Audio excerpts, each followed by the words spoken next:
I'm 57, married for over 3 decades to Jennifer, 51F. We have a son and 2 daughters, all are adults now and living on their own. I work for a pharmaceutical company with a great payout. Our lifestyle has been decent even with a single income and 3 children. Life didn't used to be that complicated earlier. A year and a half back, my company decided to set up another production unit in the neighboring town and I was appointed as one of the core members to be leading the setup. I was leading the manufacturing department. When I got the offer, I discussed it with Jenny before accepting it. All our children had moved out by then and it was just us. I didn't want to leave her alone, but she assured me that she would manage fine. It was a temporary project until the setup was running smoothly. The company had taken a year's time for this setup completion. The pay for this duration was almost 2.5x of my current salary, which was a big deal. After measuring all the pros and cons, we decided that I would take it up. That payout would help me retire earlier and we can enjoy the last phase of our life comfortably. Next month is my 30th anniversary and I was planning to make it super special for Jenny. I mean, yes, 3 decades is a milestone, plus I had to make up for my absence due to work commitments. So, I decided to gift her a diamond pendant she has been eyeing for a long time. I went to one of the oldest jewelry shops in the town. They showed me their latest and classiest collection, but I was not able to finalize one. I showed Jenny's photo to the store guy and asked them to suggest something that would suit her beauty bones. He was surprised to see her and asked me if she was my wife. I said, damn yes. He said she was their regular customer for many years and often visited the store. I said, yeah, I know, that's why I came to this shop. I asked him if there was anything else because the way he reacted didn't seem like a happy surprise. He apologized for his reaction and said, no, I wasn't expecting Jenny to be your wife. I have never seen you accompanying her. Hence got confused. He was stammering and his responses sounded somewhat not satisfied. I calmed him down and asked him what was the matter. He said Jenny had visited the store a week prior and she had placed an order for a men's sapphire ring. He apologized to me a million times, saying he might have ruined the surprise for her. He pleaded that I act surprised when she gifts me the ring, or else she might report him to the manager and he would be fired for being a big-mouthed. I chuckled and asked him not to worry about it. I was over the moon thinking Jenny was equally excited about the anniversary and that she had been planning surprises for me. Next I made the reservation for a beach holiday. I booked a resort on a private island in Miami. All the arrangements were made for an exotic holiday by the ocean. It was all a surprise. After making all the arrangements, I was waiting for the anniversary day to arrive. However, all my happiness crashed down yesterday when I saw a sapphire ring on my friend, Lena's husband. Jenny, Lena, and I have been a close aide for the last 30 years. Actually, we had a group of 5 close friends, but 2 of them lost touch eventually, but we 3 are still super tight. Lena has been the toughest person I have ever met. Discussing her background would have been futile here, but it holds importance in this case. Lena's father was a wealthy businessman 3 years back. However, some of his top management guys conspired to siphon the company's money, leading to the company's shutdown due to compliance issues. Her father suffered a heart attack and got paralyzed due to that trauma. Since then, she has stepped up to take care of her parents and has been bravely fighting court cases to clean her father's reputation. Yesterday, Jenny and I visited Lena to check on her dad's condition. Everything was normal until her husband, Marcus, 52M, arrived. I don't know if it was his flamboyant personality or the flashy ring itself that caught my attention. I couldn't pretend to not notice it and asked him about the ring. If I had not known about that ring earlier, I would have never noticed their reactions and body language. Marcus and Jenny looked at each other and then he curled his lips with a smile and said, he bought it for himself. Lena seemed to be annoyed at this. I mean, it goes without saying that she has been going through a difficult time managing her family and her parents along with court cases, and in that situation, her husband is spending bombs on a ring, and that too for himself. Oh yeah, one more thing. Marcus used to work at Lena's father's company, and ever since the company went bankrupt, he's been a lazy bum, sucking onto her income. Now that I know the reality that the ring was gifted by my lovely wife makes the situation even worse. Why would she give such expensive gifts to Lena's husband without anyone knowing? There has to be something. I added 2 plus 2 and now it makes sense to conclude that they both are fooling around. Now the thing is, I just cannot confront this based on my math. I need proper evidence. I could have teamed up with Lena on this mission, but she's already going through enough and I don't want to trouble her without evidence. I have to leave for work tomorrow and it disgusts me to think that as soon as I leave Marcus is gonna come banging my wife. I'm going nuts thinking about the entire stuff. Update 1. Hey, I left the last post midway. I kinda got lost in my thoughts. I got one comment asking if I missed reading out the red flag or if there was none. Let me tell you, although I still have no information on when and how, I know for sure that their cheating game would have started after my transfer to the new plant. Lena and Marcus have been married for 6 to 7 years with no kids. I don't know what Lena saw in that lazy bum that she served him a fortune on a platter.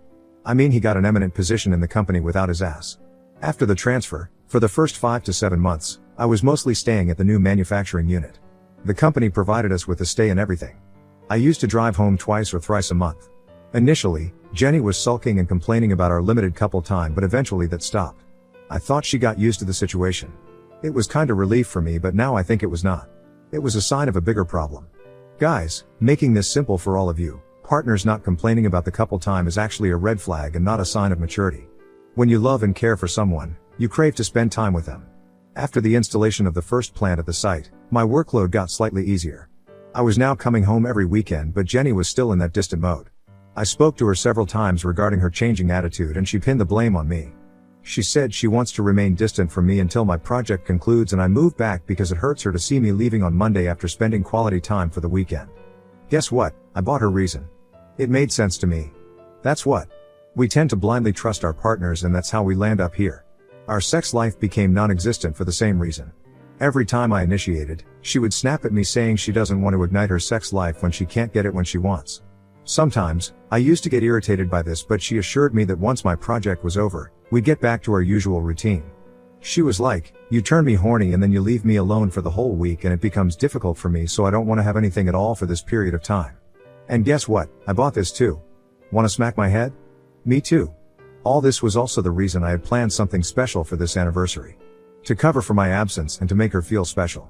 Until now, I was feeling so blessed to have such an understanding wife. I was so grateful to her for supporting me in every way. Now we know the truth behind her support. Anyways, I'm back in my plant and I don't want to go back home anytime soon, at least not without a plan to catch their infidelity. I'm yet to work on the plan. If anyone has an idea, kindly pitch in. Would much appreciate the help. Update 2, reposting the thread again. Not sure what happened and my last update got deleted twice. I came back to my work to clear my head and to strategize next. I got the suggestion from you guys seriously to gather the evidence first before the confrontation. I bought some sound capturing devices with a recorder and decided to plant them at the places where they would likely meet. The following weekend I went home. We were anyways distant from each other, sex life was null, so avoiding her wasn't a big deal. I fixed one tiny capturing device inside her clutch bag and placed the connecting recorder inside her car. The two other devices I placed in my bedroom, and one on the living room couch hid the recorder behind the bookshelf. I tested both the devices and it worked fine. After that, I patiently waited for the device to collect the relevant evidence. It was almost a week until I got some concrete recordings. Marcus hasn't visited my house in my absence, so there were no recordings with both their voices. It was just her voice on the calls. The information was in bits and pieces, but the overall crux of the conversation was that they were saying "I love yous" to each other, talking about their desires and pleasures. That very weekend Lena was to travel with her parents to their countryside farm to sort out some legal matters. Ideally, Marcus should have accompanied them, but he was more interested in using Lena's absence as an opportunity to bang my wife. He insisted that Jenny catch up on that weekend, but she refused. She said I was home and didn't want me to get suspicious of her absence. They were whining about the fact that I was visiting home more often and they were not getting enough time for themselves. All these conversations were happening in my bedroom while I was mowing the lawn outside. Petty. They talked about this on Saturday morning and I heard it in the afternoon. I went out of the study and told her that something emergency came up at work and I would be leaving after dinner. She nodded. After that, I was waiting for her phone call with Marcus, but the recorder didn't fetch anything. After dinner, I left. She came to see me off outside, hugged and kissed me. I wanted to push her off but resisted. I drove off. The recorder didn't fetch any data for a long time. That scared me off. I thought she found it and destroyed it, but after a while, I got a notification that something is getting recorded. It was a phone call with her mom, just normal stuff, nothing alarming. I kept waiting for her to speak to Marcus and discuss their next meeting. Yeah, I was heavily preying on them. I reached my company's site and dozed off. My anxiety had torn me off. I woke up on Sunday morning and the first thing I did was check the data. Found it. She had called him after midnight, saying she felt lonely and they decided on meeting the next day, before indulging in phone sex. It was harrowing to listen to those words. I had enough information to catch them red-handed, but their conversation didn't reveal the place. They already had a pre-decided place maybe. I noted the time they were scheduled to meet. I rushed back home wanting to follow her car. God knows what was I thinking. I didn't even check if I'd be able to make it on time. I just rushed. I was still on my way when I got a panic call from Lena. She was driving back home with her parents when her father had another attack. The ambulance was on the way. She was desperately calling Marcus, but he wasn't responding. She called me to check if I was nearby and could come at her rescue. At that moment, I forgot about my plan and ran to help Lena. By the time I reached the hospital, her father was admitted and being treated. She broke down on seeing me. I wanted to tell her about her low-life husband, but how could I at that moment? She kept calling him but no response. It was almost midnight when Marcus arrived after seeing Lena's voicemails. He was shocked to see me. Lena's father was out of danger by then. She was definitely mad at him, but she softened when he gave her a reason for not responding. I couldn't bear to hear his excuse. I wanted to punch him because I knew he was lying. I went back to my car and played the recorder. The mic in Jenny's wallet recorded every filth these two had done that day. After a while, I saw Jenny come rushing to the hospital. She acted shocked at seeing me. I'm sure Marcus would have told her about me. She said Marcus informed her about Lena's dad and she came to support her. She asked me when I came back. Lena said that she called me when Marcus didn't respond. Jenny was like, "Hey, why didn't you call me? I was home all day, could have come with you." Look at the audacity of her lying. I excused myself and drove back to my plant. I had work the next day. I have my anniversary in 10 days and I'm planning to gift a memoir to my wife. I'm in touch with Lena. Her dad is recovering. So, hopefully, I'll expose my slutty wife and her loser AP in front of Lena. Update 3, that 10-day wait period was the hardest. I wanted to get done with it ASAP. On the day of the anniversary, I drove back home with the diamond pendant and divorce papers. My children were home. We had planned this to be a surprise for Jenny, but after discovering this truth, all the love turned into disgust. I went home late. My children arrived with their partners. Lena and Marcus were already present. The celebration had almost begun. I wanted to blurt out the truth the moment I saw Marcus, but held it up for the sake of my children. The cake was cut, and champagne was rolled out. I gave her the diamond pendant I had bought. Jenny was delighted, but when she saw the name of the shop, she turned pale and asked me when did I go there. She was worried that her truth might have come out from there. Rightly so. I was quiet for most of the evening. I had texted Lena to stay back for a while. I had something to reveal after the children were gone. The children pushed off after dinner. Jenny was over the moon wearing the diamond. I told her I had something else for her. I pulled out the envelope and handed it to her. She jumped in excitement saying, "Holiday package." I smiled and asked her to open it. BTW, I canceled all the bookings for Miami when I got to know the truth. She opened the envelope and froze. She muttered, "This is a prank, right? You're not serious, right?" I nodded. I was serious. Lena sat there in shock. Marcus got the vibe of the situation and asked what's wrong. I played their recording tape on my phone. Jenny crashed down on the couch burying her face and crying. The room was dead silent. Lena was in tears too, but that woman had seen so much hardship in life that she didn't mind another blow. She silently got up and left. Marcus followed her outside. After they left, I too started packing my stuff. Lena came to me crying, trying to hug me. She said, "Since you know the truth, you must know that I wanted to come out of this. I have been telling Marcus to stop this, but he insisted that we continue until you return." She was right. There were conversations where she was talking about breaking up, but Marcus was always successful in getting her on board for one last time. That's not the point that she wanted to end. The thing was, why did she even start? It was the same classic answer of "I was lonely, you were busy with work." First of all, cheating should be an excuse for anything. Second, I used to visit home at least twice a month even during the initial days. Was that not enough for her to keep her legs closed? What about the women who see their husband after months and years? Do they turn hoe to satisfy themselves? I said I was going to head out and would wait for her to sign the papers meanwhile. I have a few more things to update, but that would be for later. Running out of time now. Thanks for reading this thread. Update 4, let me pick up from where I left. That night I packed my stuff and left the house. She pleaded with me for the sake of 30 years of marriage. She reminded me of all the tough times we had been together and how we had planned on spending our retirement life, living in the camper by the woods. She was trying to emotionally manipulate me and I was getting swayed by her to some extent, but I stood to my ground and held my resolve. I came to my company's condo for the night. The project setup is supposed to be wrapped up in a couple of months. After which I should have been back to my house. Now with the change in the situation, I wanted to stay away from that place. I requested my company's director to transfer me to the new site temporarily. He was curious about my request because last time I was nagging about letting me move back and now I wanted to extend my stay. I briefly told him about my troubled marriage. He was empathetic and asked me to take some time off to clear my mind. I said I'll take it when I need it. 2 days later, I got a call from my son asking what's wrong with mom. He said that Jenny had been crying over the phone and asking them to come home. She didn't give him the reason, just asked him to come over along with his sisters. I called Jenny to ask what was she up to. She was bawling. She said her guilt was weighing her down and she wanted to confess in front of the children. She asked me if I could be present. I said, I don't want to intervene in her plans and she could do whatever she wanted. I don't have the details of what had happened at their gathering, but my elder daughter came to meet me after a week. She asked me if I wanted to stay with her for some time. I said I was doing fine and would visit her when I needed them. Update about Lena, I have been in touch with her. She has been battling too many battles alone. I asked her if she needed any help and she said no, she would handle it. She had kicked out Marcus that very night. He was a leech. I have never been fond of this guy. In fact, when Lena told me that she wanted to marry him, I cautioned her. He didn't have a proper job, although he had a college degree. He had a callous attitude. He conveniently joined Lena's family business to lurk around. Then he smartly used my absence to get into my bed. He is an opportunistic, I would say.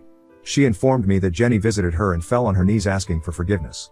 She owned up to her sin but also pinned the blame on Marcus for luring her into this. Lena believes this to be true because she has noticed Marcus oogling at Jenny multiple times even before their affair started. There were even fights between them regarding Jenny, but Marcus always assured her that he was not attracted to Jenny at all. I feel Lena got a harder blow facing the betrayal from her husband and her best friend. She's proceeding with the divorce as I update this. Her parents are supporting her through this. I know she would sail through this for the tough woman she is. I bought a camper for myself yesterday to travel and live in whenever to break the monotony of my condo life. I need to do some renovation to suit my comfort. Writing here has been working like therapy to me and I will continue doing so as I move forward. Now on to the next story, story 2.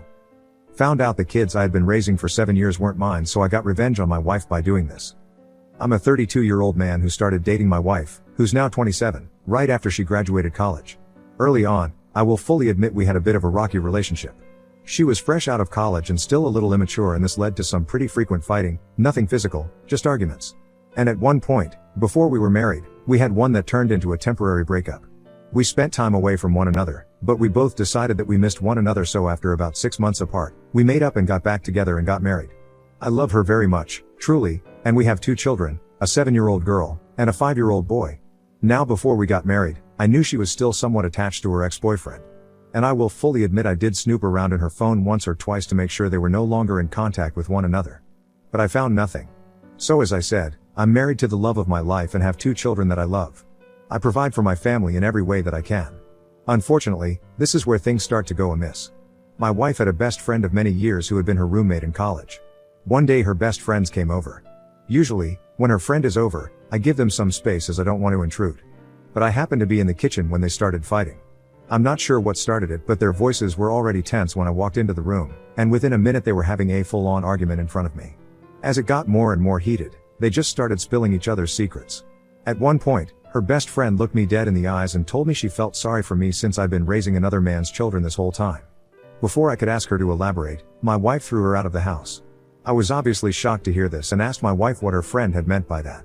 But my wife played dumb, claiming she had no idea and that her friend was probably just saying whatever she could hurt her. Obviously, I was troubled by the statements her friend had made. I wanted to believe that my wife was loyal to me. I really did. But I had to be sure, so I went behind my wife's back and ended up speaking to her former best friend about what she had said during the fight. I had hoped I would get a simple, "Oh yes, I was drunk and angry," and just saying whatever I could. But what I got instead was her former friend showing me the emails the 2 of them had sent one another about my wife cheating on me. With undeniable proof, my heart shattered. I went home. I decided to double check just in case her former friend was somehow tricking me. I quietly slipped through the house to my wife's phone and saw that the conversations with her former friend had been deleted from her phone. This confirmed in my mind that she was absolutely hiding something. So, I conducted DNA tests on both of my children, or perhaps I should say, on both of the children, as the test came back confirming the kids were not mine. I was devastated. I had been raising Anna Thurman's children for the past 7 years thinking they were mine. Worse than that, my wife had lied to my face every day for the last 7 years. I'd had it. I confronted my wife and she denied it once more, claiming her former friend was a liar, and just trying to destroy their home.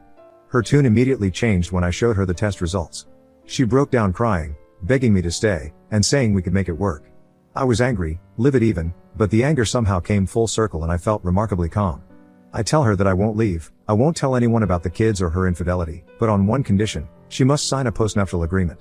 I told her if she signed it, then yes, we could work it out. Basically, the agreement, which she did agree to sign, said that in the event of a divorce, I would get everything, premarital and marital properties. If a divorce happens, everything I've ever earned is mine. She'd be left with nothing of my earnings and would not receive alimony.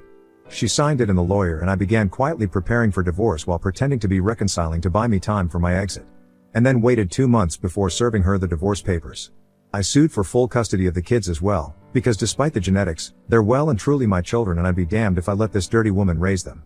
It worked because the judge ruled her an unfit parent and the divorce was finalized. I won majority custody of the children, although she is allowed the weekends, thus ruling out my need to pay child support.